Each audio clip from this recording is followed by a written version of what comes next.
Welcome to Beyond Names. I'm Dr. Habib. This is a space for spiritual seekers and soulful misfits, for the curious and the committed, for those grounded in a tradition, and for those who are not sure what they believe. Whether you call the divine God, Yahweh, Allah, Elohim, Brahman, Great Spirit, higher power, or you're still searching for language that fits, you are welcome here. Together, we'll explore the intersection of spirituality and daily life, the wisdom of many traditions, and the ways we return to our true selves, to the source, to the light that each of us carry within. I'm so glad you're here. Let's begin with introduction of our conversation partner for this episode, Dr. Rosina Fawzia Al-Rawi. Dr. Rosina Fawzia Al-Rawi was born in Baghdad and spent her childhood in Iraq and Lebanon. She holds a PhD in Islamic studies, and she has published several books, including Midnight Tales, A Woman's Journey Through the Middle East, Grandmother's Secrets, The Ancient Rituals and Healing Power of Belly Dancing, Divine Names, the 99 Healing Names of the One Love, and the Call of Allah, a companion to the holy month of Ramadan. To learn more about Fawzia and her work, please visit Fawzia-al-Rawi, RAWI.com. Fawzia, welcome. Thank you for being here. Thank you. Thank you for inviting me. Thank you. If you would please introduce yourself to our listeners by way of telling us a little bit of your spiritual story. Hmm. Well, thank you again, Habib, for your invitation. My spiritual story was actually a simple one. I remember I was 20, 21, 22 years old, and I was studying Arabic in Egypt at the University of Cairo. And I was walking, and I do have to, excuse me, I have a cold, so I'm going to cough a few times. No problem. And I was walking through the streets of Cairo. And while I was walking, I passed by an old man sitting on the ground, and he had a box. And on that box, he had a teapot and one cup. And he was selling tea to the people who were passing. And while I was passing by, a young man was running. And while he was running, he he went against the box, and the box fell and the glass broke. Mm. And the young man didn't even notice and continued running. And in that moment, this old man stood up, went very slowly and carefully to the cup. Sorry. And the only thing he said was, Alhamdulillah, Mm. praise be God. And in that moment, and if you know Cairo, you know it is a very crowded city. In that moment, everything stopped. I had the feeling that I was entering into another space. There was no sound, there was no movement. There was only this Alhamdulillah, praised be Allah, praised be God, that came from that man who in that moment has lost the only thing he had to get an income from. And the only thing that came out of him was that alhamdulillah. And this moment where everything stopped and I just could feel the breathing of this praise of this old man changed my whole life. Mm. And with that experience, my spiritual path started. So it's a very simple story. And it included going to Jerusalem and studying with. Yes, it included then going from there, then my longing which has started very early. When I was 10 years old, I always had the feeling something is burning in the chest. But whenever I asked a grown up, they didn't know what to tell me. They would tell me, go and drink a glass of water. So I understood that there are things, in my case, I thought it's grown-ups that grown-ups can't understand. But then later I understood that there are seekers, obvious conscious seekers, and there are seekers that are asleep. Mm, And but with that experience with this old man in the streets of Cairo, I decided I have to go and search. I mm, have to find a place where I can come also, if I may say so, into that state of saying um, praise to God in whatever state I am in. And to have that love that this old man had, and that trust and that surrender. mm, So simple and so deep and so pure. And so my search started, and it ended, as you said, it ended in Jerusalem, where I never thought I will end, mm, because you know, due to the political situation, when you were brought up in an Arabic country, you wouldn't think of going to Jerusalem, you know. So it was for me quite a difficult step to do that, and when I went there, I found my guide, my teacher, and I have booked a ticket for 12 days. So after 12 days, I was wanting to go back. And when I was there, a few days later, my teacher told me, "You will stay here forever." So I just panicked and I said, "No, no, no, no, my ticket is for 12 days. I'm not staying here forever." But yes, these 12 days became them 12 years. Alhamdulillah. So I was a student of my sheikh for 12 years, and I had the honor of living with him in the same house. And and then yes, then I'm married also his son, so the bond was even stronger. So yes, that's the path.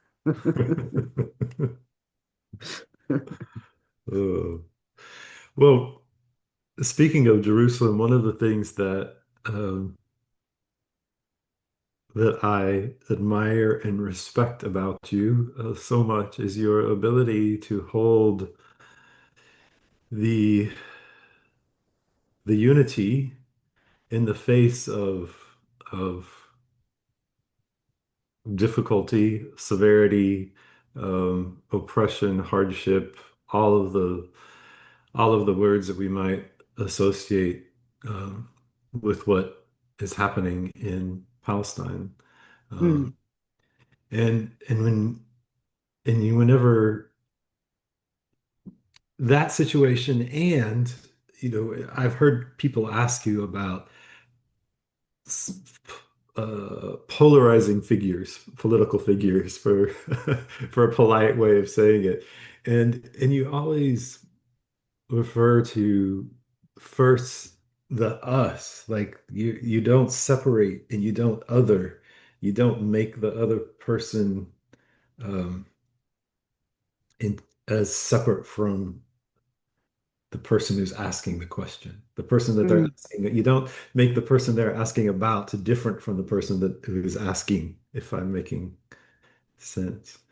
And because you have, I feel like, uniquely hold and teach from that place of a commitment to the unity, I wonder if you could just speak to what that means, what the unity, what la ilaha illallah, there is no God but God, on the inner meaning, and how we can hold that in every face and in every place. mm. Um, if I say there's a creator and we are the creation, that means we were all created by him. And in a way, I know it's not completely polite, but let me say it to make it more simple. If we say Allah God is the sun. He sends us rays of consciousness. And we are the mirrors that, according to how we have purified our mirror, we can receive that consciousness.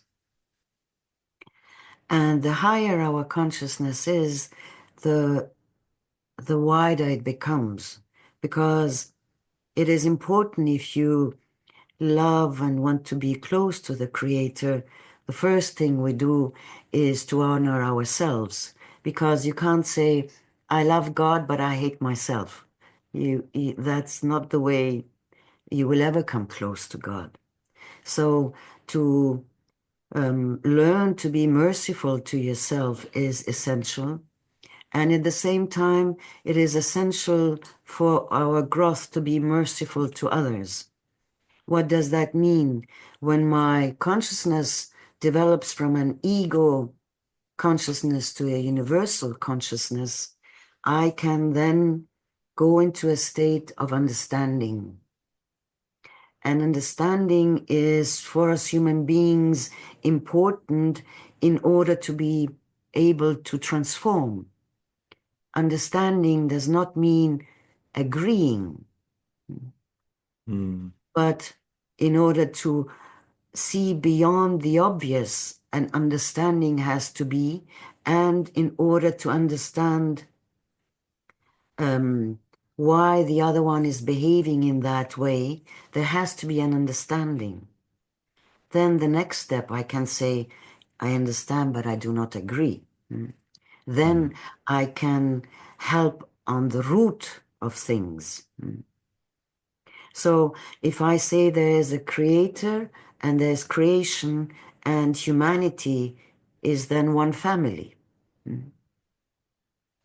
So it's the same thing with me. If I look at humanity as my family, I can say I respect them all, I love them all, and but if family members behave in an inhuman way, I have to stand up against them. Against them in the sense to show them the cruelty, or to show them that they're going out of the path of justice, or they're going out of the path of truth. But if I don't have that understanding as a basic, if I do not have that quality, we are united and everyone is affected by the other one, then I also have an interest in helping the others to transform, and in protecting the ones that are misused. This is then a natural instinct. And then my values grow on that. And then they are universal values that have nothing to do with culture, have nothing to do with the color of a human being, has nothing to do with rich or poor, has nothing to do with religion.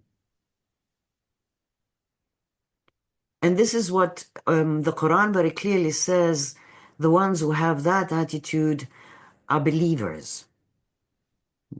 And what does it mean to be a believer? It has only 3 points. A believer is someone who believes in God, someone who believes that our deeds have consequences,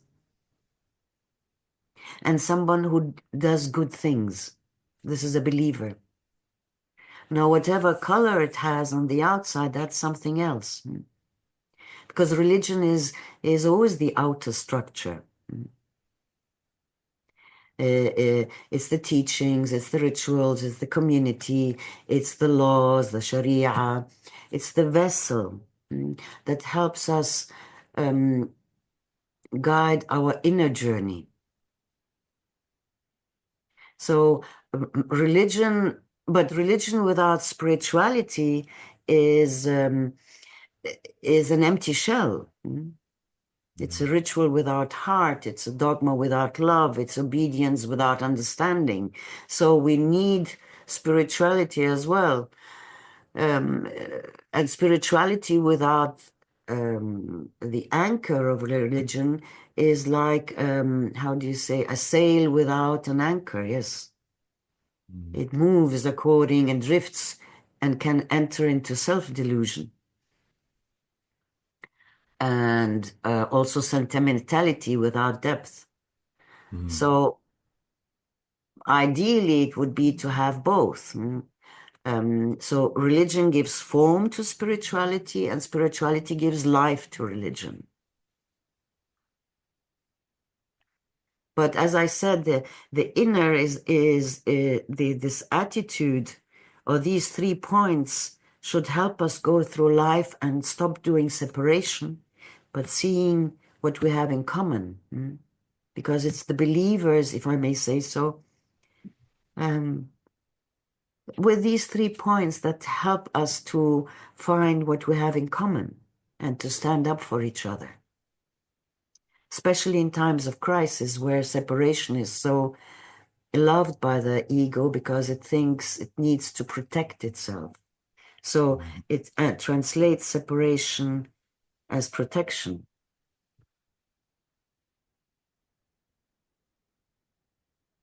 Mm. So the intersection of spirituality and social justice is that when we engage in ideally both religion and spirituality, we have the possibility of transforming the ego consciousness into universal consciousness, which opens the door to understanding. And with that understanding comes both the realization of what you agree with and don't agree with in terms of what is right and what is not right, and Yes, the quality of distinction. the qual and awareness of humanity as one family. Mm, And then acting from that. So the action, the activism part is acting from that consciousness of and that understanding of the distinction, but then also what do we have in common and standing up for each other as one human family. mm, mm. Yes, this is accurate paraphrasing, inshallah. Because now we are in a moment, we have the highest capacity to let our consciousness grow and develop, Mhm. and we have the highest moment of self-destruction. So we are confronting these two things. And the question is, where are we going? We have atom bombs, we are destruction, nature, animals, everything. So it's a decision now. And that's why we are in a crisis. Crisis is always the old cannot continue like that, and the new is not yet there. Mm. So it is our consciousness, our awareness as human beings, to ask, what do we want? And what are we standing for? And I think that this is an essential question now.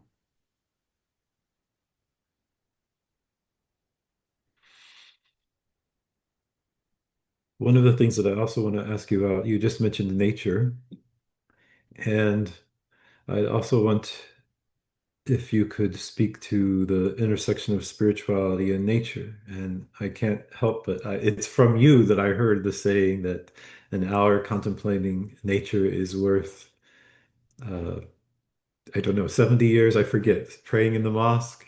You know this, but there's also the idea, I believe in Islam, that nature is the first book. So it, Yes, nature is the birth book, and spirituality and nature are not opposites. They're mirrors for another. So we need nature, we need to read in nature in order also to understand who we are. Because the same divine breath that animates the wind to blow or the heart to beat, it's all from the same source. So we are connected naturally with nature. Every leaf whispers Subhanallah, and every river says Hay, the divine names of. So we are connected with nature and we need it. So we are actually destroying our biggest book in which we all sit and read instead of protecting it and growing through it. So the more we purify our heart, the more we also hear the recitation of the universe, of the divine names, if I may say so. We Mm. see how everything around us praises God, the Creator. And it is only when we sit down in silence that suddenly we hear that praising. And every one of us knows when we are in difficult times, sorry, and we go and sit at the shore, at the side of a river, that the river with its movement and with the light it carries calms us and brings clarity and balances things and relativates things again. And we can stand up enriched and go back and solve our problem, if I may say so. Um, Did and you say? Allah says very clearly in the Quran that we're showing them the signs outside and inside so that they can um, realize the truth till it is clear to them. So nature plays a very important part in spirituality. Mm. So, is there anything in particular that you would recommend that someone do? I know you just mentioned go sit in silence by the river, but is that what you recommend? Is just go outside and be in silence? Well, to go into nature and to have the honor of walking through it and seeing all these different beings, the beautiful thing about human beings, which we often forget, that we are actually the soul of the universe. Mm. And that everything has a reflection in us. Every tree, every ant, every tiger, every cloud.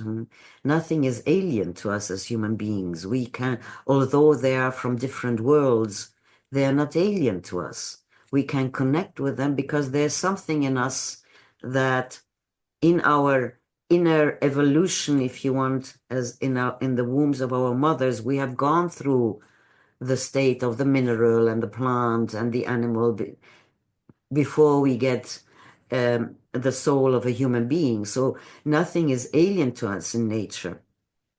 So to understand that and to go with respect and joy through nature and to drink from it, if you are out of balance and you go and hug an apple tree, your your your subtle body will be strengthened. Mm. So nature is there to heal us and to inspire us. And not going out and not having a little conversation with a grass or with a tree is sad. You say also, even there's a saying that if you talk with your plants, they grow better Yes. because we have a breath of light when there's sympathy there. Our breath, the light we carry goes through our breath into the plant. And there Mm. are some people who have such pure hearts that when they breathe on a flower, it blossoms. So there is a strong connection between us and nature. Mm. Mm. And it is definitely more enriching than looking all the time on your phone. Yes, yes, yes, yes. I Because if you look at a tree, you do not see a piece of wood then anymore when your heart is filled. You see the divine uh, patience and surrender in it. Mm. Because it carries the quality of those. And that reflects on you again. And then if you see beautiful flowers, the quality of thankfulness comes to you and it fills you. So there's a dialogue between us and nature.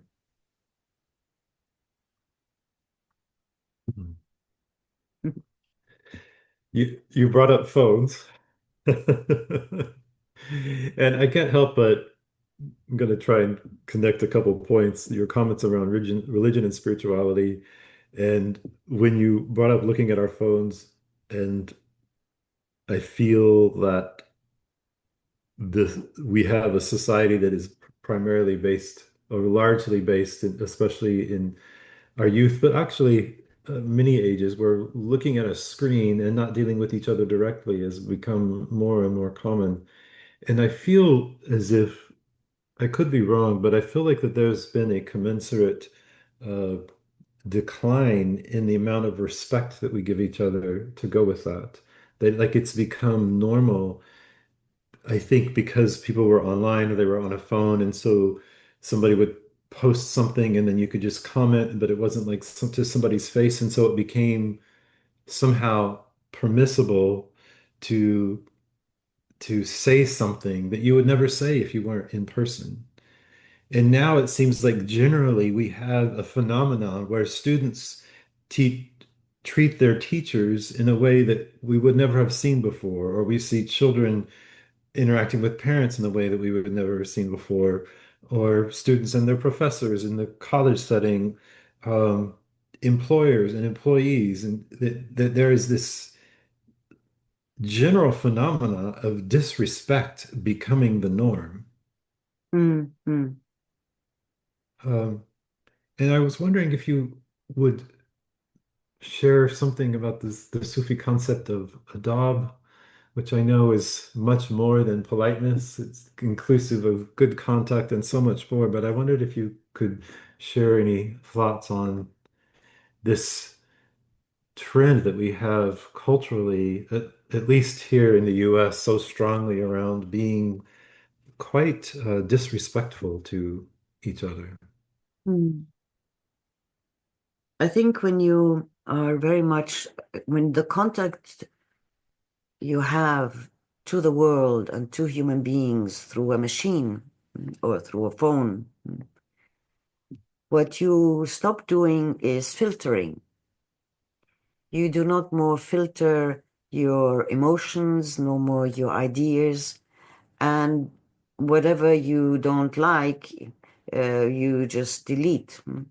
So there is no more confrontation because we grow by having other people around us, by mirroring each other in our behavior and the way we say and so on. If this goes away or is very much marginalized and we have to deal with a machine, then the filter goes away. First of all, because nothing is being reflected to me, so I can say whatever I want, and it's somewhere in the outside, and I'm not responsible of it.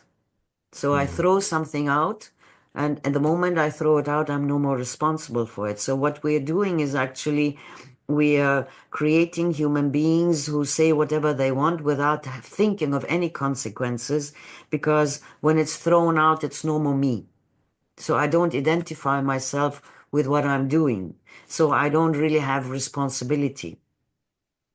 So Hmm. the a human being then lingers in their egos and has and in their moods and goes according to the moods of the moment. That's it, without having any values because they don't need values and without thinking it has consequences. And that makes a human being impolite and rude and cruel. Yes. And we have what we have to do is we are in a world where this phone is essential, especially when we are dealing with youth and children. When my son wanted a phone, oh, and no, not a phone, he wanted to play these games, where two fight and so on and so on. I told him, yes, you can, a limited time, but you also have to learn how to make a fire. Hmm. Mm. So we have to balance it out. Or you also have to go and, sorry, learn, for example, judo, so Hmm. that you feel the punches that you are distributing in your game, Hmm. so that you stay real. because you become unreal when you're only dealing with these abstract, this artificial intelligence. Hmm. You don't need the parts that make you human in it. So they fall asleep. And we have to see how we can keep the balance. I'm not saying that you have to take the phones away and throw them, but bring a balance. Yes. Um, this is very important because this generation has never lived anything else. The elder generations have tasted times where there was no internet, there was no computer, there were no phones, but the younger generations, they don't know that. They think this is reality. So they Mm. know more about a waterfall in Hawaii than about the tree in front of their window.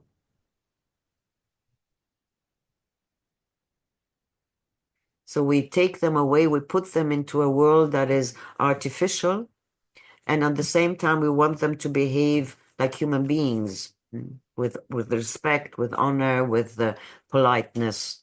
It doesn't function because they're in a world where this is not really needed. Mm.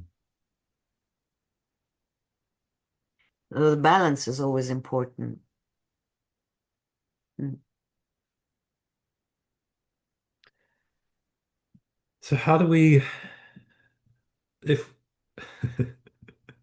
how do we connect these dots? So if you're in the face of someone who has normalized speaking to people as if they were online and those filters are not needed, how do you hold the inner and the outer? How do you hold the commonality and we're all one family? How do you hold uh, an understanding of right and wrong? And I don't agree with this. This is not okay to talk to me or to talk to anyone else this way. And so how do you stand in what's right and maintain politeness in yourself when you're in the face of such impoliteness? Mm. What we always have, and this is our path, is to be in the quality of mercy. But mercy does not mean sweetness. Mercy can be very strong, Mm-hmm. and very like a sword. But the quality is still mercy. Why mercy? Because one of our favorite hobbies is to correct others. The nafs loves that. But correcting others is not what I mean. But mercy sees, for example, somebody in the office always mobbing someone else. Mhm. My mercy tells me to go to this person, not because I want to show him I'm better, I'm more cultivated than you and I have to show you what is correct. No, I go there because I'm interested that he does not fall into darkness. And I'm interested in protecting the one who is being mobbed. So my mercy can be that I go to that person and speak very harshly and very clearly. But yet it is not because I feel better and he is lower, but because out of mercy I want to, as much as I want to protect the one who is being mobbed, I want to protect the mobber. Mm. So it is always the quality of mercy, but it has many faces. Just like a mother that a child hangs out of the window, she's not going to say, sweetheart, go. She's going to be very harsh. This is forbidden. But she does it out of love and mercy. So Mm. mercy is not a quality of sweetness all the time. It is very clear, but my inner attitude, my inner consciousness of what I am doing has to be based on the quality of mercy, because this is what Allah tells us, and this is what our greatest teacher tells us. So it's not enough to speak up, to stand up for yourself or to stand up for someone else. When you speak up, it should be standing up for yourself, for someone else, and for the person who is doing the perpetration. Yes. Yes, because you have this quality of this human family. And Yes. one member is behaving in a way that is hurting the other member. Mhm. So it is my duty to stand up, but to say it in a way that the one who is doing the wrong is not attacked. Because if a person is attacked, the only thing they do is they defend themselves. But Mhm. if you do it in a way where the other person maybe then can go home and reflect upon it, then you have done something good. And one of the most important things when you're on the spiritual path, that you're contributing to a just society. That means you stand up against the strong ones misusing the weak. You stand up against corruption. You stand up against uh, nature being destroyed. These are natural things you stand up for. Mhm. Spirituality has to have a social expression. Each one in their form. Some can only, be against what is wrong in their heart. Some can speak up. Some can do something. But there's every day Allah gives us places where we can contribute in the smallest of things. Mhm.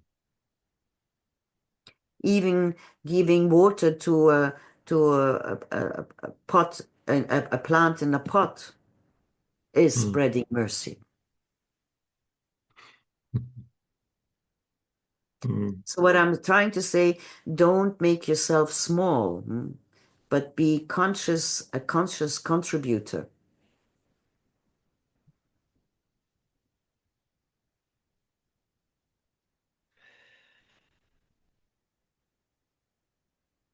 I again trying to connect some points here between your comments on religion and spirituality, the comments on being a conscious Sorry, sorry. contributor in so many spaces, whether it's the church or the temple or the mosque, what's coming from the pulpit or the minbar is a very narrowly held uh, conception of religion, and perhaps with a complete absence of spirituality. Um, but it's definitely very often what we're hearing, whether it's in turning on the television or even going to the mosque or going to the church. Often, what I think many of us are hearing is just this real harshness and this real like this is wrong, this is wrong, this is wrong, this is wrong. This and there's like the door is not open to love in Hmm, those spaces in many I think many of us are experiencing being in those places and experiencing a real absence of love. hmm, hmm, So is there a way to be in the face of that, of this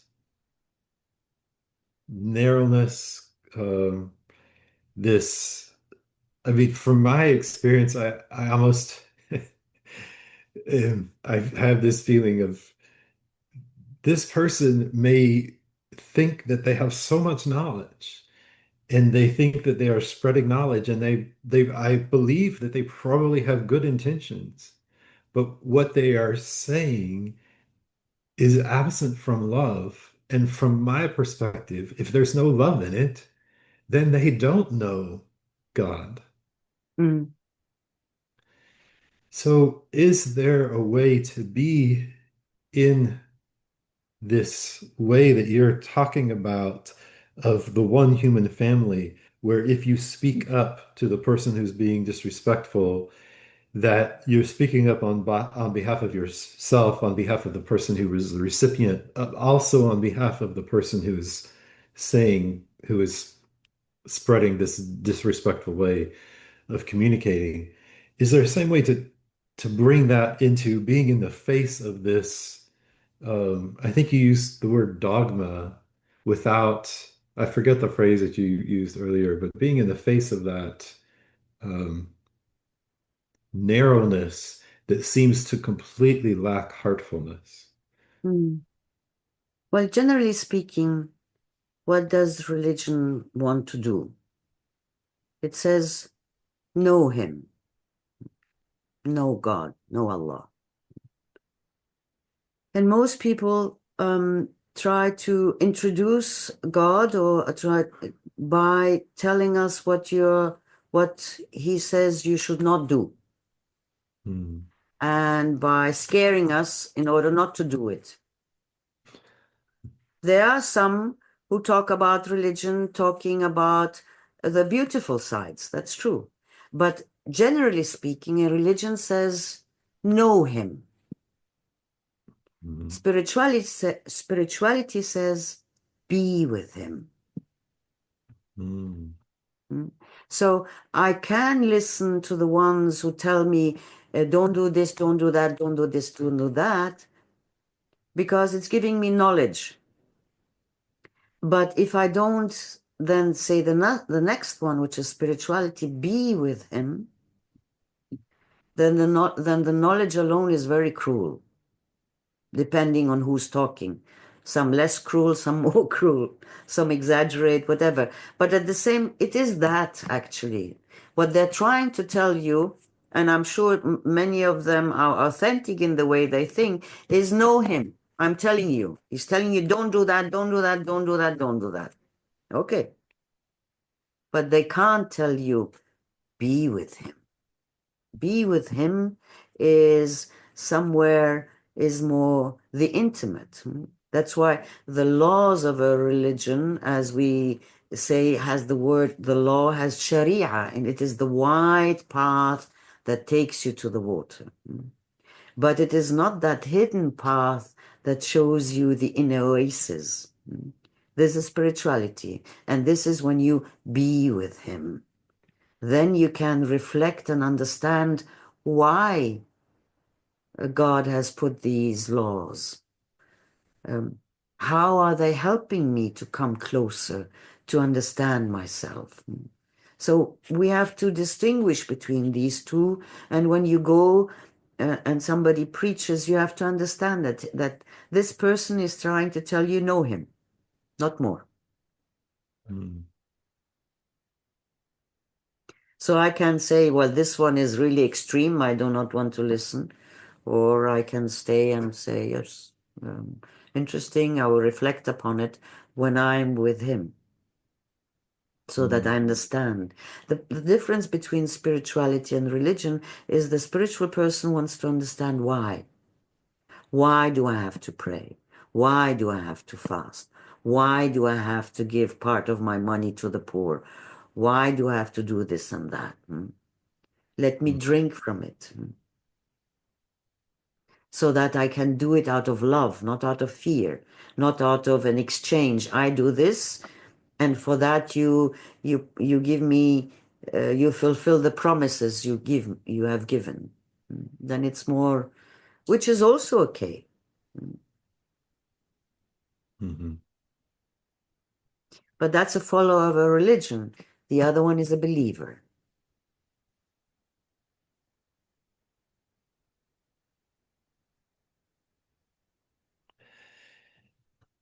And what about the impact of the former Sorry. being,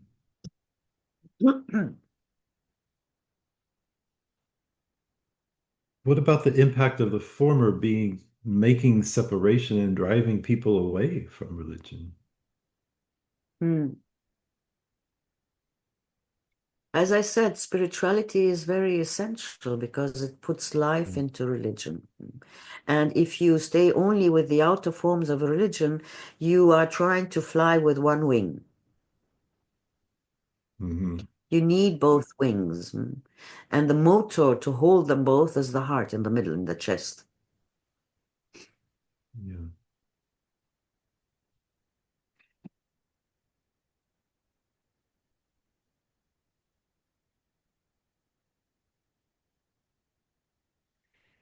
Any final words of wisdom?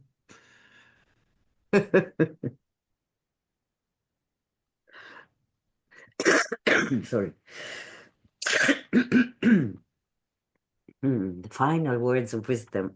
Any takeaways that you want to give? This we have a Beyond Names has a wide listenership. Everything from, of course, Sufis, but to Christians and Buddhists and spiritual but not religious, tipping their toe into spirituality, but from a place of not really stepping in yet. So it's quite a so any takeaways, any last thoughts that you'd like to share I with? think we are in a time where it is important that we combine logic with wisdom in order to make our decisions and to stand up for what we truly want in this life. And I do think that the only quality that helps us in developing is the quality of mercy. And in Arabic, we say rahmah, which is a bit more than just mercy because it includes love, it includes protection, it includes guidance. But the essence of our transformation as human beings has always been compassion and mercy. Without this quality, that means with a wide and soft heart, wisdom goes away and logic can be very cruel. Because the world is not only one and one is two. There are many, it's a mystery. And we can only enter into seeing what is behind the obvious through the quality of compassion and mercy. So this is what I hope for all of us, that we can overcome separation and learn from each other. It's so nice that we have that multiplicity. Through multiplicity, we learn from each other and we discover that beneath all that multiplicity, there's only one truth. So there's oneness there.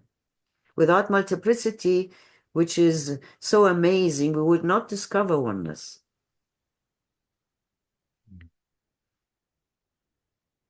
So I hope we will have a world that remembers that and that we help and support each other and not to underestimate that a river is formed out of drops and every drop is essential.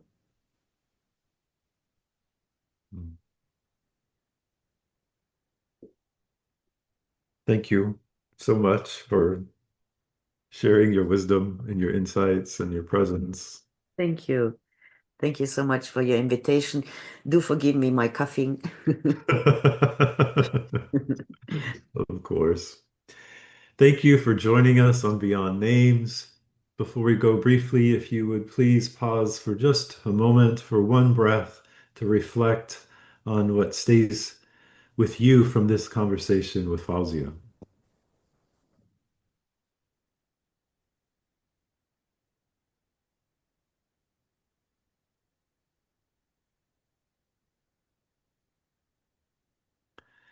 May something you heard today help you reconnect with the light in your own heart.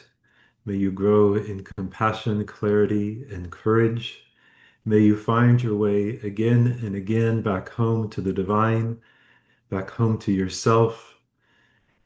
If today's conversation spoke to you, please like, share, and comment on this episode, and please follow Beyond Names. To make an appointment with me, please visit habibburger.com. Until next time, may you be light, may you consciously participate in sharing your light, and may you grow and share your light with mercy and compassion and this consciousness of humanity as one family. Peace be with you. Thank you. Peace be with you, Habib.